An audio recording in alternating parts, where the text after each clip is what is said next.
Alright, we stay put. In Exodus chapter 3, starting in verse 10.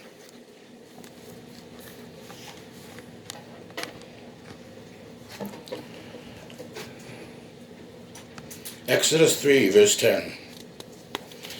Come now, therefore, and I will send thee unto Pharaoh, that thou mayest bring forth my people, the children of Israel, out of Egypt. And Moses said unto Elohim, Who am I that I should go unto Pharaoh, that I should bring forth the children of Israel out of Egypt? And he said, Certainly I will be with thee, and this shall be a token unto thee that I have sent thee. When thou hast brought forth the people out of Egypt, you shall serve Elohim upon this mountain. And Moses said unto Elohim, Behold, when I come unto the children of Israel, and shall say unto them, The Elohim of your fathers has sent me unto you, and they shall say to me, What is his name? What shall I say unto them? And Elohim said unto Moses, I am that I am. And he said, Thus shalt thou say unto the children of Israel, I am has sent me unto you. And Elohim said moreover unto Moses, Thus shalt thou say unto the children of Israel, Yahweh Elohim of your fathers, the Elohim of Abraham, the Elohim of Isaac, the Elohim of Jacob, has sent me unto you. This is my name forever. This is my memorial unto all generations. Exodus 4, verse 1. And Moses answered and said, But behold, they will not believe me, nor hearken unto my voice. For they will say, Yahweh has not appeared unto thee. And Yahweh said unto him, What is in your hand? And he said, A rod. And he said, Cast it on the ground. And he cast it on the ground, and it became a serpent. And Moses fled from before it. And Yahweh said unto Moses, Put forth thy hand, and take it by the tail. And he put forth his hand, and caught it, and it became a rod in his hand. That they may believe that Yahweh Elohim of their fathers, the Elohim of Abraham, the Elohim of Isaac, and the Elohim of Jacob, has appeared unto thee. And Yahweh said furthermore unto him, Put now thy hand into thy bosom. And he put his hand into his bosom, and when he took it out, behold, his hand was leprous as snow. And he said, Put thy hand into thy bosom again. And he put his hand into his bosom again, and plucked it out of his bosom, and behold, it was turned again as his other flesh. And it shall come to pass, if they will not believe thee, neither hearken to the voice of the first sign, that they will believe the voice of the latter sign.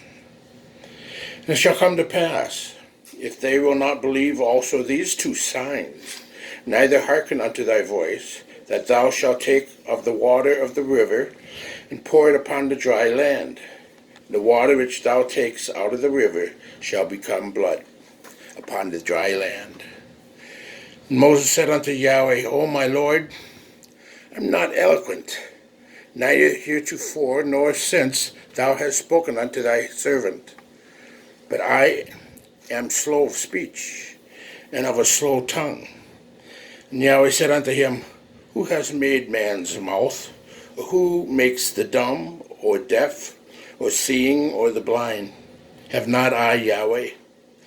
Now therefore go, and I will be with thy mouth, and teach thee what thou shalt say. And he said, O my Lord, send, I pray thee, by the hand of him whom thou wilt send. And the anger of Yahweh was kindled against Moses. And he said, Is not Aaron the Levite thy brother? I know that he can speak well. And also, behold, he comes forth to meet thee. And when he sees thee, he will be glad in his heart. And thou shalt speak unto him, and put words in his mouth. And I will be with thy mouth and with his mouth, and will teach you what you shall do. And he shall be thy spokesman unto the people. And he shall be to thee instead of a mouth. And thou shalt be to him instead of Elohim. Thou shalt take this rod in thy hand, wherewith thou shalt do signs. Why is it that we feel that we can offer excuses when it comes to things of the congregation that would be ridiculous if used anywhere else? Have you ever wondered what would happen if people were as interested and committed and determined about the congregation as they are about sports or any number of other pastimes? Some years ago, Moody Monthly ran a piece which included excuses with a fellow might use for quitting sports. Every time I went, they asked for money. The people with whom I had to sit didn't seem very friendly. The seats were too hard and uncomfortable. The coach never came to see me. The referee made a decision which I could not agree. I was sitting with some hypocrites. They only came to see what others were wearing. Some games went into overtime and I was late getting home. The band played numbers that I had never heard before. The games were scheduled when I wanted to do other things. My parents took me to too many games when I was growing up. And since I read a book on sports, I feel that I know more than the coaches anyhow. I don't want to take my children because I want them to choose for themselves what sports they like. You've heard those kind of statements about religion. It just shows you how utterly ridiculous it is when you just change religion to sports. You need to remember in Exodus 3, we have seen Yahweh tell Moses that he has heard the cry of Israel for deliverance and that he is now ready to deliver them. Then the surprise came. In verse 10, Yahweh said, "Come now, therefore, and I will send you to Pharaoh, that you may bring my people, the children of Israel, out of Egypt." Remember, Moses is 80 years old by now. We are going to see today that when Yahweh confronts Moses with a call, he offers excuses instead of service. Have you ever responded that way? You asked to teach a class, excuses start. You asked for a sermon, excuses start.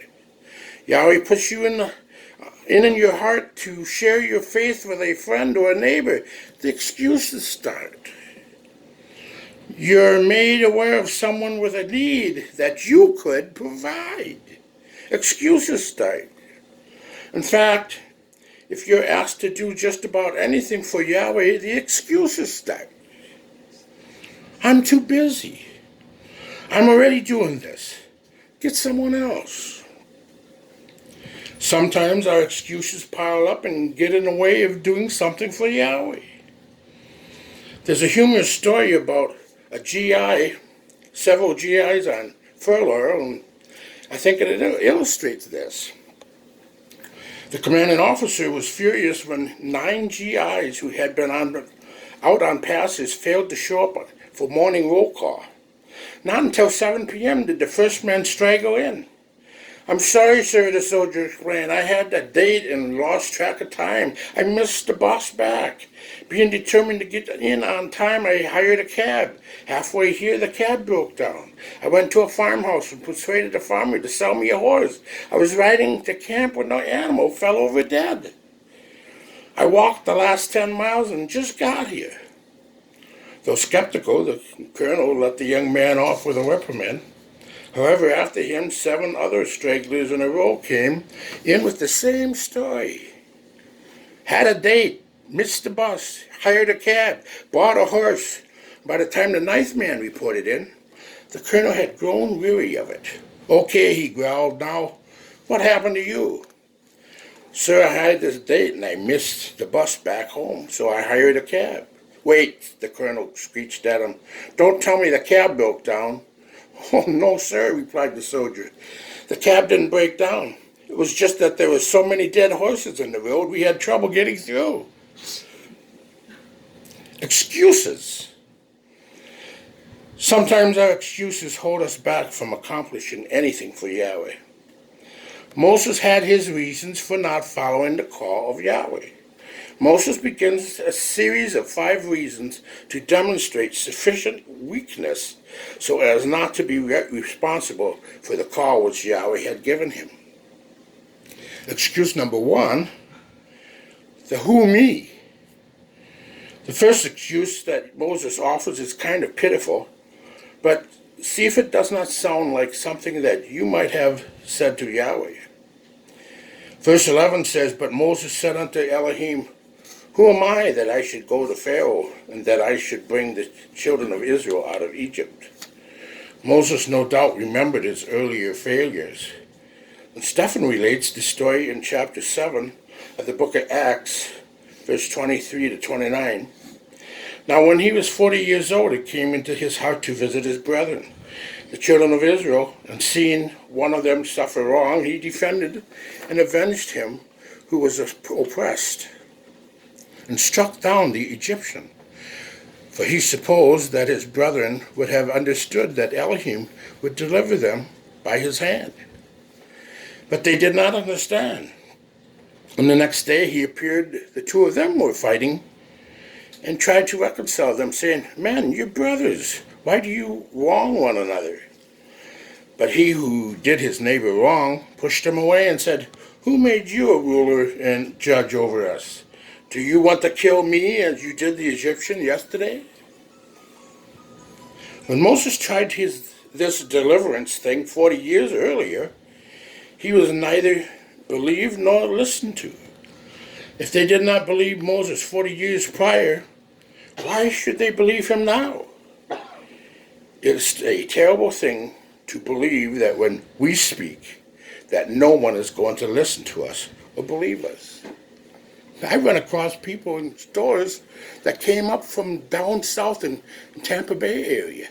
"Hey, we watched you on video." Strangers. You don't realize. Family members telling us later on, thinking you never would have dreamed of them watching.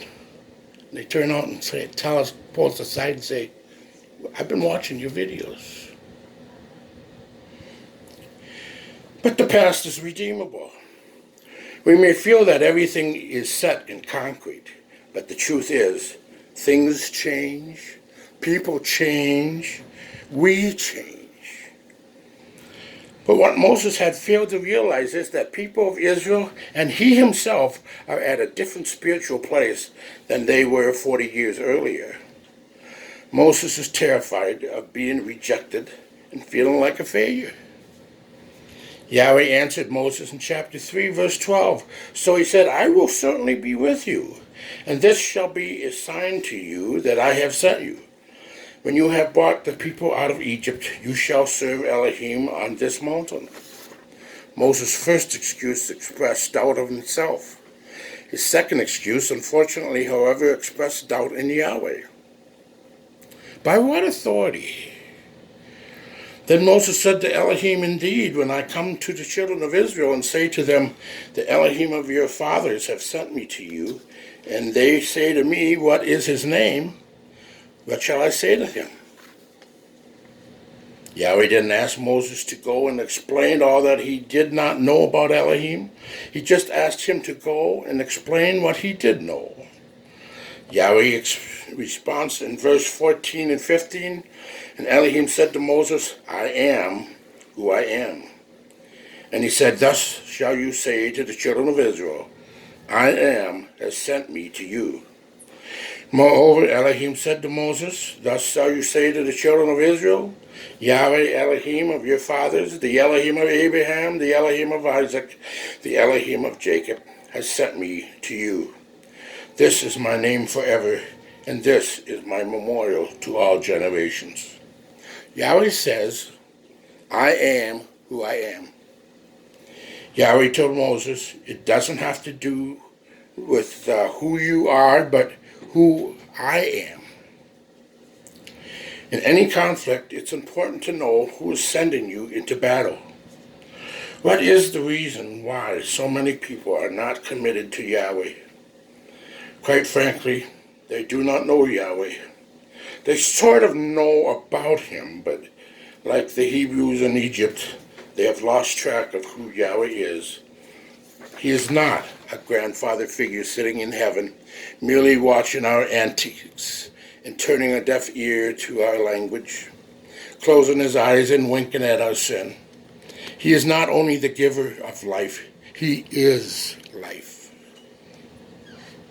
When Yahweh tells Moses that I am who I am, he is literally saying that I am he who was and is and always shall be, or I will continue to be what I have always been. Then excuse 3 is, what ifs? Then Moses answered and said, but suppose they will not believe me or listen to my voice. Suppose they say, Yahweh has not appeared to you. In the King James Version, Moses' third excuse began with the words, what if? And it was totally hypothetical. Moses' response was, but what if they are asking me a question that I don't have the answer for? Have you ever used that as an excuse for not sharing your faith? I would, but I am not an expert on the Bible. They might ask me a question that I do not know the answer to. What ifs are victory killers, zeal quenchers. Excuses will relegate us to second best. Moses was not concerned about what might happen. He didn't hear what Yahweh said would happen. Yahweh gave Moses 3 proofs. First, his staff turns to a serpent and back again. So Yahweh said to him, what's in your hand? He said, a rod. And Yahweh said, cast it on the ground. So he cast it on the ground and it became a serpent. And Moses was afraid of the snake, so he fled from it. And then Yahweh said to Moses, reach out your hand and pick up that snake by the tail. Wouldn't you know, he reached out and grabbed it by the tail.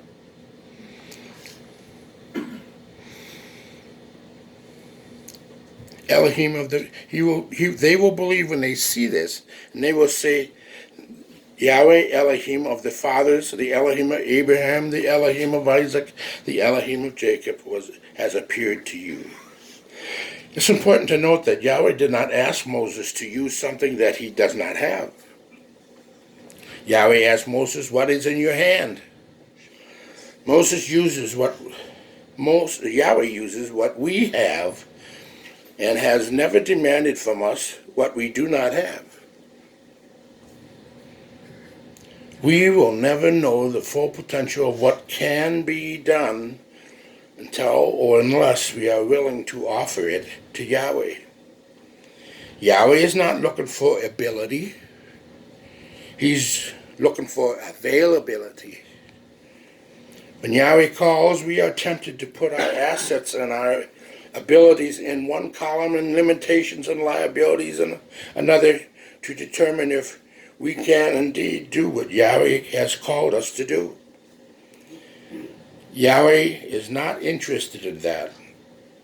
Yahweh often allows us to enter a place where we feel confident, and when we flounder and fail, and then he puts us into an area where we feel inadequate and where we are forced to depend on him.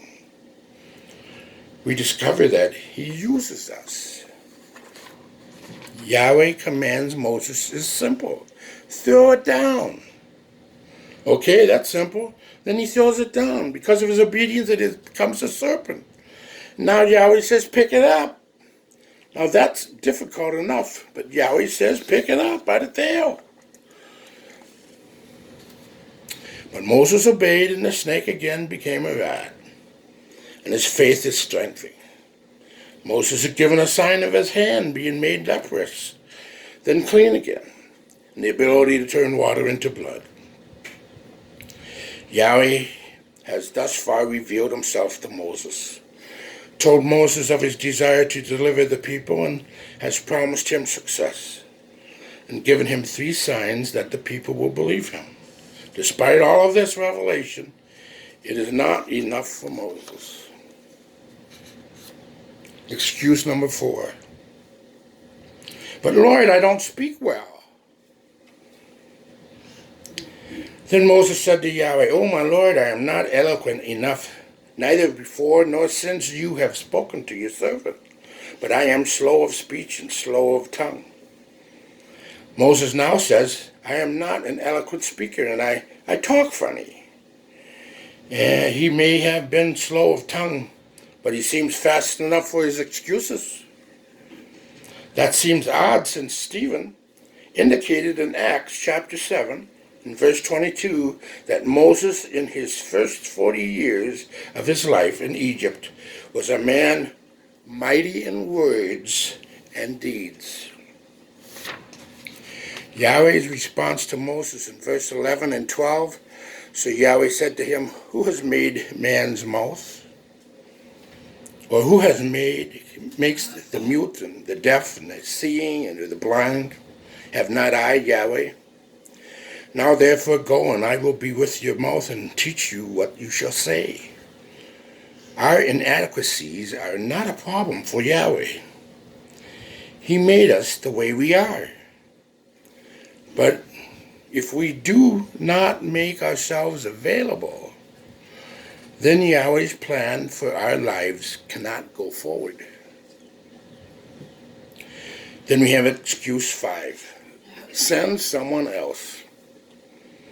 But he said, O my Lord, please send by the hand of whomsoever else you may send. No matter what, signs or no signs, whether Yahweh promises to be with him or not, Moses did not want to go. This last objection was not based on even the slimmest shred of reasons.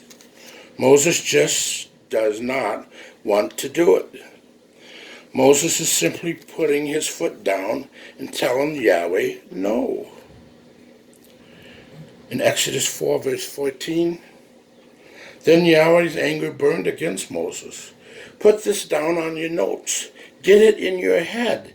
Sink this truth into your heart. Yahweh becomes angry at our excuses. His blessings are withdrawn from those who whine.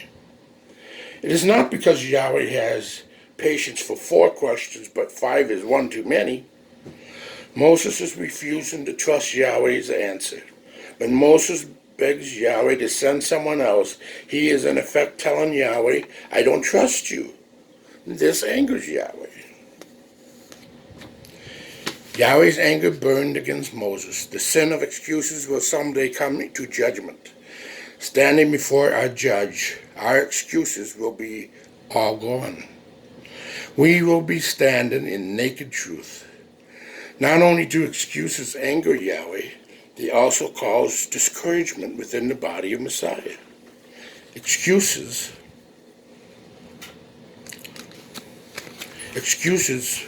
force a wedge to bring division and discouragement. We do not need someone else to do what Yahweh is calling us to do.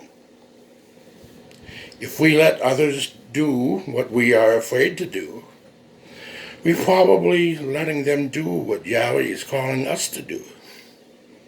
Have you ever stopped to realize the harm you are doing when you retreat in fear? In the later part of verse 14, Yahweh says to Moses, and he said, is not Aaron the Levite your brother? I know that he can speak well. And look, he is also coming out to meet you. When he sees you, he will be glad in his heart. Now you shall speak to him and put the words in his mouth. And I will be with your mouth and with his mouth. And I will teach you what you shall do. So he shall be your spokesman to the people. Yahweh accommodated Moses, his lack of faith. But the compromise was less than Yahweh's best. Moses was Yahweh's man for the job, but he told Moses that his brother Aaron would be allowed to assist him. Once the children of Israel left Egypt, Aaron, his brother, got the children of Israel in trouble by making an idol while Moses was up in Mount Sinai receiving the Ten Commandments.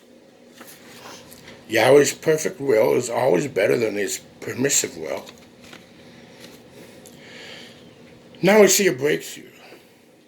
Moses finally responds in obedience in Exodus 4 verse 20.